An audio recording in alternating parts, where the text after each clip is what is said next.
Hello, నేను miss చేస్తున్నాను. Telugu Desam party జాతీయ ప్రధాన కార్యదర్శి లోకేష్ ఎప్పుడు రెడ్ బుక్ చూపిస్తూ ఉంటారు. కానీ ఇప్పుడు ఆయన ఇన్ఛార్జిగా ఉన్నటువంటి మంగళగిరి ఇప్పుడు రెడ్ జోన్గా కనిపిస్తుంది వైఎస్ఆర్ కాంగ్రెస్ పార్టీకి. అందుకే అక్కడ అభ్యర్థులను మార్చుకుంటూ ఉన్నారు. ఒకప్పుడు పప్పు అన్నటువంటి లోకేష్ని చూసే వైఎస్ఆర్ కాంగ్రెస్ పార్టీ ఆందోళన చెందుతుందా, ఎందుకు అభ్యర్థుల్ని మార్చేస్తుంది తరచూ అనే దాని మీద విశ్లేషణ అందించడానికి ప్రస్తుతం సామాజిక రాజకీయ ఆర్థిక విశ్లేషకులు లక్ష్మణ్ గారు లైవ్లో సిద్ధంగా ఉన్నారు. నమస్తే లక్ష్మణ్ గారు. నమస్తే. సార్, మంగళగిరి నుంచి లోకేష్ పోటీ చేస్తారు తెలుగుదేశం పార్టీ నుంచి. కానీ వైఎస్ఆర్ కాంగ్రెస్ పార్టీ నుంచి ఎవరు అనేది క్వశ్చన్ మార్క్. నెలకొకళ్ళని మార్చేస్తున్నారు. దానికి కారణం ఏం కనిపిస్తుంది సార్? అంటే ఇప్పటి వరకు సిట్టింగ్ ఎమ్మెల్యే ఆయన వైఎస్ఆర్సీపీ అంటే ఆల రామకృష్ణాడు వైఎస్ఆర్సీపీ వదిలేసి కాంగ్రెస్ పార్టీలో చేరిన తర్వాత ఇన్ఛార్జి అని చెప్పి గల్లీ చిరంజీవిని పెట్టారు. ఆయన చేనేత సామాజిక వర్గానికి చెందింది. యాక్చువల్గా మంగళగిరి బీసీలు అధిక శాతం అంటే 50% మించి ఉన్నటువంటి నియోజకవర్గం అది. ప్రత్యేకించి చేనేత కార్మికులు మంగళగిరి చీరలు అని మనం చాలా ఫేమస్ తెలియదు. అక్కడ చేనేత కార్మికుల సంఖ్య కూడా చాలా బాగుంది. ఇంకా మీకు తెలుసు అమరావతి రాజధానికి అందులో కలిసి ఉండటము, తర్వాత గుంటూరు విజయవాడ మధ్యలో ఉండటం చాలా ఫేమస్ అయినటువంటి నియోజకవర్గం అది. ఆ నియోజకవర్గంలో గెలిచినటువంటి వైఎస్ఆర్సీపీ ఆల రామకృష్ణారెడ్డిని మరి ఎందుకు ఆయన వెళ్ళిపోయాడు అంటే ఆయన బహిరంగంగా కారణాలు చెప్పకపోయినప్పటికీ కూడా అది నేను ఇవ్వలేను అని అక్కడ ఏదో వివాదం వచ్చి ఆయన గుడ్ బై చెప్పేసి వెళ్ళిపోయాడు. సరే, ఇప్పుడు మీరు క్వశ్చన్ వేసిన దాని ప్రకారం ఏంటంటే నారా లోకేష్ గత ఎన్నికల్లో ఓడిపోయారు. మళ్ళీ ఈసారి ఆయన అక్కడి నుంచే పోటీ చేయబోతున్నారు. అంటే ఆల్రెడీ ప్రకటించి ఉన్నాడు, నేను అక్కడి నుంచే పోటీ చేస్తాను. వైఎస్ఆర్సీపీ మరి ఇన్ఛార్జిగా పెట్టినటువంటి చేనేత వర్గానికి చెందినటువంటి గంజి చిరంజీవికి టికెట్ ఇస్తారా ఇవ్వరా అనేది ప్రశ్న. సహజంగా వాళ్ళు ఇప్పుడు ఏం చెప్తున్నారంటే ఇన్ఛార్జీలు పెట్టాం కదా, వాళ్ళే క్యాండిడేట్లు అనేటువంటి పద్ధతిలో వైఎస్ఆర్సీపీ వాళ్ళు మాట్లాడుతున్నారు. అయితే ఈయన విషయంలో మళ్ళీ మార్పులు చేర్పులు ఉంటాయి, మేము అవి అవసరమైతే మారుస్తామని కూడా చెప్తున్నారు. చెప్పుకున్నప్పుడు ఈయన విషయంలో గంజి చిరంజీవి విషయంలో గంజి చిరంజీవి కూడా ఒకప్పుడు తెలుగుదేశం పార్టీ నుంచి ఉన్న ఆయనే. కాస్త పట్టయితే ఉంది ఆ మంగళగిరిలో, అతనికి ఒక నాయకుడిగా గుర్తింపు పట్టు ఉంది, లేదని చెప్పలేదు. కాకపోతే ఇక్కడ ఆల రామకృష్ణారెడ్డి కాంగ్రెస్ పార్టీలో చేరాడు. ఇవాళ కాంగ్రెస్ పార్టీ పరిస్థితి అక్కడ ఈవెన్ షర్మిల గారు వచ్చినా కూడా అక్కడ ఏమీ మెరుగుపడేదంటూ ఏమి మనకేం కనిపించదు. రేవుతో నామకావాసి తిరగాల పోవాలి తప్ప ఏం జరగదు.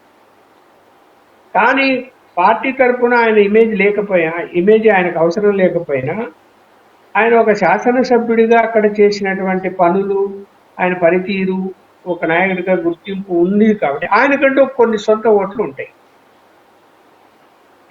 గత ఎన్నికల్లో ఆ సొంత ఓట్లన్నీ కూడా వైఎస్ఆర్సీపీకి పడ్డాయి, గెలిచాడు. అలాగే వైఎస్ఆర్సీపీ ఇన్ఫ్లుయెన్స్ ఆయన ఓట్లు అన్ని కలిపి గెలిచాడు. ఇప్పుడు ఆయన ఓటు బ్యాంకు తీసుకుని ఆయన పక్కకి వెళ్ళిపోయి రేపొద్దున ఆయన ఒకవేళ కాంగ్రెస్ పార్టీ నుంచి పోటీ చేస్తే ట్రయాంగిల్ ఫైట్ అయింది. ట్రయాంగిల్ ఫైట్ అయినప్పుడు ఖచ్చితంగా ట్రయాంగిల్ ఫైట్లో మామూలుగా అధికార పార్టీకి అనుకూలమైన వాతావరణం వస్తుంది, కానీ ఇక్కడ వచ్చే అవకాశం లేదు. ఎందుకు అంటే ఆయన ఆల రామకృష్ణారెడ్డి అధికార పార్టీ నుంచి బయటకు వచ్చాడు కాబట్టి అధికార పార్టీకి వెళ్ళవలసిన ఓట్లనే ఆయనకు పోతాయి.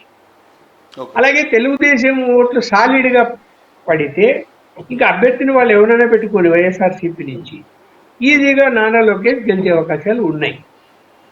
మరి ఎవరు వాళ్ళు మరి అదే ఆలోచిస్తున్నారు.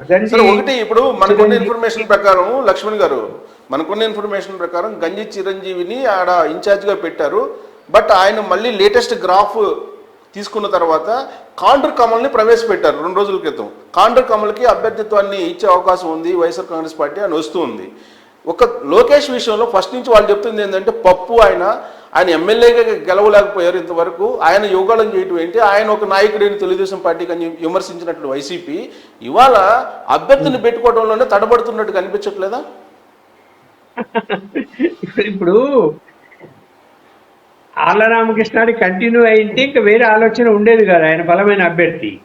అవును. ఆయన వెళ్ళిపోయిన తర్వాత ఇంక వైఎస్ఆర్సీపీకి బలమైన అభ్యర్థి దొరకటం లేదు, దొరకనే ఆలస్యం అవుతున్నది. గంజి చిరంజీవి బీసీ కాబట్టి ఆయన విభవసుడు బీసీకి ఇచ్చామని చెప్పుకోవడానికి బాగుంటుంది అని ముందు అనుకున్నారేమో, కానీ మరి ఆయన గ్రాఫ్ పెద్దగా లేదు. ఒకవేళ ఆయన మళ్ళీ టీడీపీ వైపు ఏమైనా గెలిచిన తర్వాత టీడీపీ వైపు ఏమైనా మగ్గుతాడేమో అనేటువంటి అనుమానం కూడా వాళ్ళకి వచ్చి ఉండొచ్చు ఆయన మీద. అక్కడ బీసీలందరూ కూడా ఎక్కువ శాతం మంది, నాకున్న పక్కా సమాజం, ఎందుకు నాకు బంధువులు కూడా ఉన్నారు అక్కడ ఉన్నటువంటి బీసీలు ఈసారి 100% తెలుగుదేశం పార్టీకి ఓటు వేయాలని నిర్ణయించుకొని ఉన్నారు. గంజి చిరంజీవి వైఎస్ఆర్సీపీ తరఫున నిలబడినా ఓట్లు పడే పరిస్థితి లేదు. మరి ఈ సమాచారము వైఎస్ఆర్సీపీ వాళ్ళకు కూడా చేరిందేమో వాళ్ళ సర్వేలో, ప్రయోజనం లేదు అనుకుంటున్నారు. లేదనుకున్నప్పుడు ఇప్పుడు వాళ్ళకి అక్కడ ఏమైంది, ఫాల్స్ ప్రెస్టేజ్ ఇది వైఎస్ఆర్సీపీకి.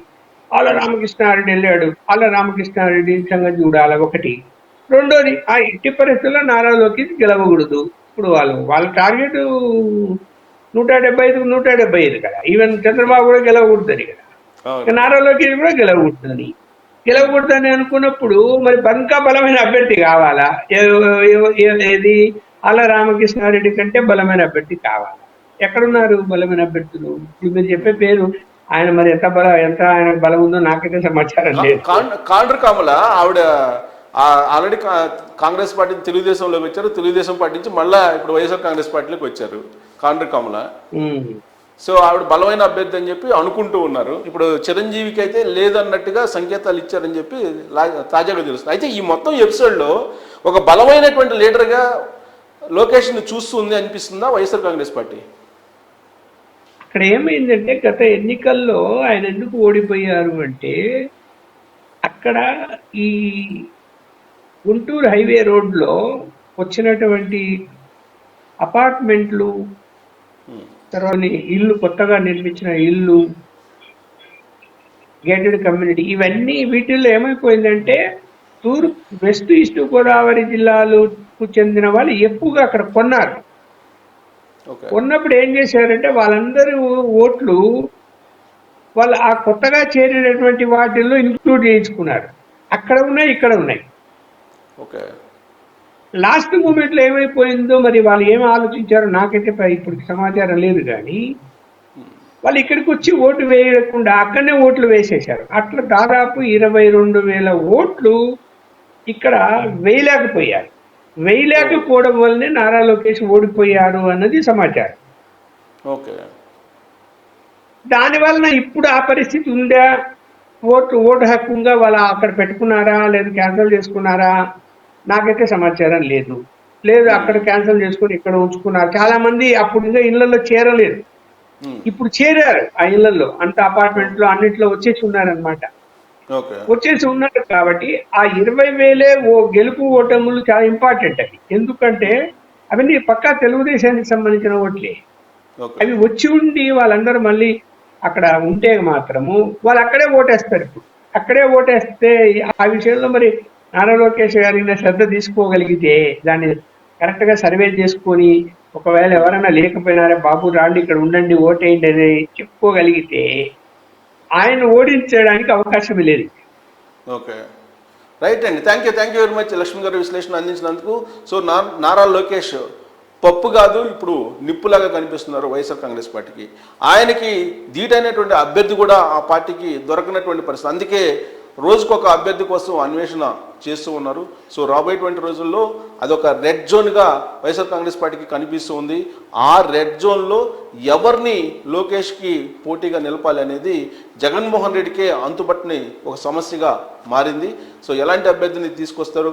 కాండ్రు కమల్ని నించోబెడతారా, లేదంటే గంజి చిరంజీవిని నించోబెడతారా? అసలు అక్కడ కొత్త అభ్యర్థులు ఏమన్నా చివరి నిమిషంలో తీసుకొచ్చేటువంటి అవకాశం ఉందా అనే దాని మీద చర్చ జరుగుతుంది. సో చివరి నిమిషంలో కూడా మారేటువంటి అవకాశం ఉంది వైఎస్ఆర్ కాంగ్రెస్ పార్టీ అభ్యర్థి అనేది తెలుస్తుంది. ఈ మొత్తం ఎపిసోడ్ని చూస్తే లోకేష్ కేవలం రెడ్ డైరీ కాదు, రెడ్ జోన్ కూడా మంగళగిరిలో క్రియేట్ చేశారని చెప్పి మనం అనలైజ్ చేసుకోవచ్చు. Thank you very much.